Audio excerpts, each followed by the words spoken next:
آپ صلی اللہ علیہ وسلم نے دیکھا اس کی طرف اور مسکرائے اور مسکرا کر جو صحابہ تھے ان سے کہا کہ ٹھیک ہے اس کو بھی کچھ نہ کچھ دے دو۔ ایک اور دفعہ ایک ایسا واقعہ پیش آیا۔ انس رضی اللہ عنہ فرماتے ہیں کہ میں ایک دفعہ رسول اللہ صلی اللہ علیہ وسلم کے ساتھ سفر کی حالت میں تھا اور ہم راستے میں جا رہے تھے اور آپ صلی اللہ علیہ وسلم نے ایک چادر پہنی ہوئی تھی، اور اتنے میں کیا ہوا کہ راستے میں سے ہم گزر رہے تھے تو وہاں پہ ایک دیہاتی شخص ملا اور اس دیہاتی نے آ کے آپ صلی اللہ علیہ وسلم کی چادر پکڑی اور چادر کو زور سے کھینچا، اور جب اس نے چادر کو زور سے کھینچا تو کھینچنے کی وجہ سے رسول اللہ صلی اللہ علیہ وسلم کے کندھے کے اوپر نشان پڑ گیا۔ ظاہر ہے ایک چادر ہے، اگر آپ چادر کو زور سے کھینچیں گے تو اس کے جو ہے وہ اس کی فرکشن کی وجہ سے انسان کے جسم پہ نشان پڑ جاتا ہے۔ اب آپ سوچیے، اگین ہمیں اپنے آپ کو ذرا اس پریکٹیکل سچویشن میں رکھنا چاہیے۔ اگر ہمارے ساتھ ہوتا کیا ہوتا؟ آپ صلی اللہ علیہ وسلم نے کیا کیا؟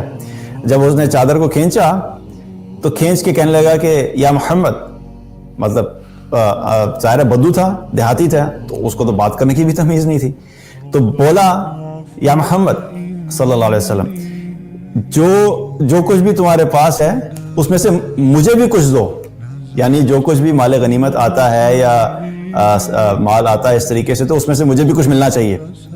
اب یہ کوئی طریقہ تو نہیں ہے۔ آپ سوچئے کہ اللہ کے رسول ہیں صلی اللہ علیہ وسلم، اور آپ صلی اللہ علیہ وسلم کی عزت، تعظیم، یہ سب ہمارے ایمان کا حصہ ہے۔ نام سے بھی نہیں ہم پکار سکتے، مطلب بات کرتے ہوئے جس طریقے سے ہے، لیکن اس وقت ڈائریکٹ نام سے پکارنا اس کی بھی اجازت نہیں ہے۔ لیکن وہ کیا کر رہا ہے؟ بلایا اور اس کے بعد اپنی ڈیمانڈ ڈال دی۔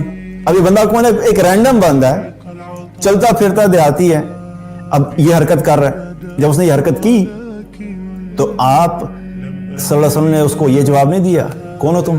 یہ کوئی طریقہ ہے؟ یہ کوئی تمیز ہے؟ تمہیں بات کرنے کی تمیز نہیں؟ یہ کوئی طریقہ ہے کہ چادر کو کھینچنا ہے؟ ہم ہوتے تو ہم کیا کرتے؟ obviously ہم یہی کرتے کہ ہم چادر پہن کے گزر رہے ہیں اور کوئی شخص ہماری چادر کھینچ لے تو اگر ماریں گے نہیں اسے تو کم سے کم اس کو ذلیل تو ضرور کریں گے کہ تم ہو کون؟ تمہارے اندر جرأت کیسی ہوئی؟ تم نے میری چادر کو ہاتھ کیسے لگایا؟ تمہیں تو اٹھا کے میں پولیس کے حوالے کر کے آؤں گا، اور ایسی باتیں کریں گے اس کو۔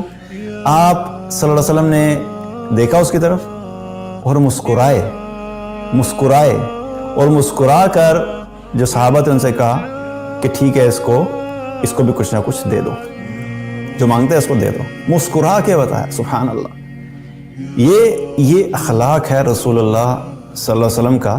اگر ہم سوچیں ہمارے گھر میں یہ چیز ہو جائے، باہر کا بندہ تو دور کی بات ہے، ہمارا اپنا بچہ ہمارا کپڑا زور سے کھینچے تو بچے کا منہ تھوڑی دیر کے لیے لال ہو جاتا ہے۔ اب ڈیپینڈ کرتا ہے کہ اس نے رائٹ سائڈ سے کھینچا ہے کہ لیفٹ سائڈ سے کھینچا ہے، کون سی سائڈ لال ہوگی، یہ اس سچویشن پہ ڈیپینڈ کرتا ہے۔ لیکن ایک انسٹنٹ ریئیکشن کیا آتا ہے ہمارا؟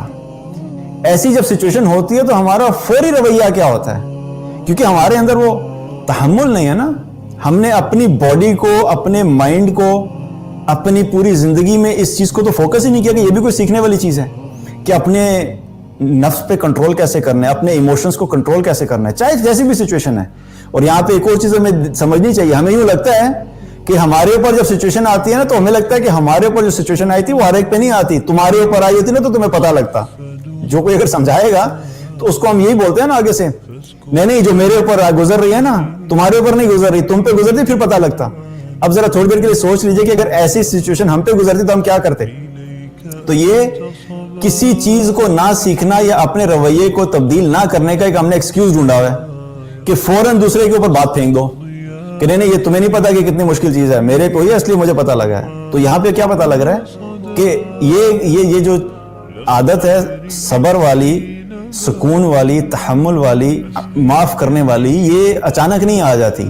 ہمیں مختلف اوکیزنز میں، مختلف سچویشنز میں جب یہ ڈیفرنٹ قسم کے حالات فیس کرنے پڑتے ہیں اور ہم مستقل کرتے رہتے ہیں، پھر ایک وقت آتا ہے کہ انسان جب ان حالات سے گزر کے جب وہ پریکٹس کر کے انسان اس سٹیج پہ آ جاتا ہے کہ پھر انسان ایک دم سے پھٹ نہیں پڑتا، ایک دم سے جو وہ غضبناک نہیں ہو جاتا۔ لیکن یہ اوور نائٹ نہیں ہوگا، ہر سچویشن میں اپنے آپ کو کنٹرول کرنے کی ضرورت ہے۔